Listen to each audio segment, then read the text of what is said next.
ધારીના વેકરિયાપરા નજીક આવેલી એક વાડીમાં દારૂના નશામાં ધૂત આવારા તત્વોએ આતંક મચાવ્યો હોવાની ઘટના સામે આવી છે।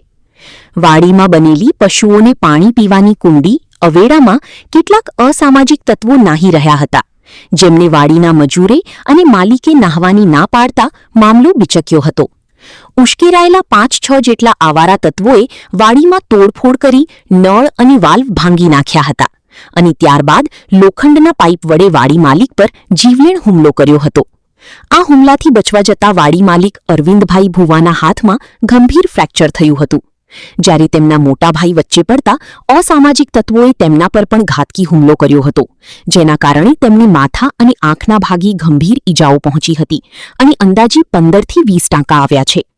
હુમલાખોરો બંને ભાઈઓને જાનથી મારી નાખવાની ધમકી આપીને ઘટના સ્થળેથી ફરાર થઈ ગયા હતા।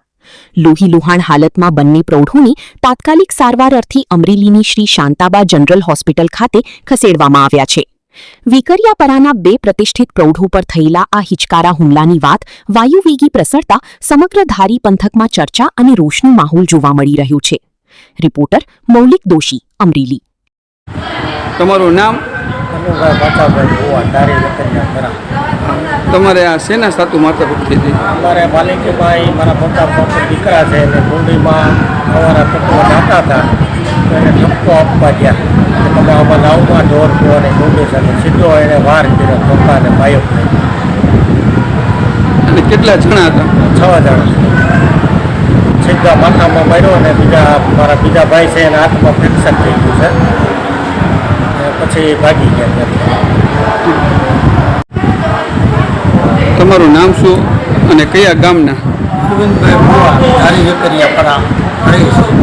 શેના કારણે માથાકૂટ થઈ હતી ને શું બાબતે થઈ હતી? માથાકૂટ કોઈ આવારા લોકો 5-6 વાડી અમારે નાળિયેરી છે, એમાંથી નાળિયેરના ત્રોસા ઉતારીને પીધા હશે, પછી ઢોર પીવાની ઓલી હવેલી બનાવેલી છે એટલે એમાં નાતા હશે, તો અમારા વાડીએ મજૂર રહીશ ને એને ના પાડી કે ભાઈ ઢોર પીવાની કુંડી છે એટલે એમાં નાવમાં એટલે એને હાર્યા નહીં એટલે અમને એ લોકોએ ફોન કર્યો એટલે અમે 2 ભાઈ ગયા વાડીએ બધું વાલ ભાંગી નાખ્યો, નળ ભાંગી નાખ્યો ને કીધું આમાં નો નવાય, આ ઢોર પીવાની કુંડી હોય તો પરબારી મોટરસાઇકલમાંથી પાઇપ લઈને મારા માથામાં મારવાની કોશિશ કરીને મેં આડો હાથ રાખી દીધો એટલે હાથમાં ફ્રેક્ચર થઈ ગયું।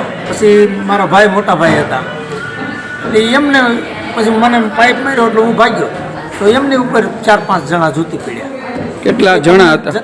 5-6 જણા હતા એટલે જાનથી મારી નાખવા જ છે એવી ધમકી દેતા ગયા, તમે તારે કેસ કરી દેજો ને ભાગી ગયા।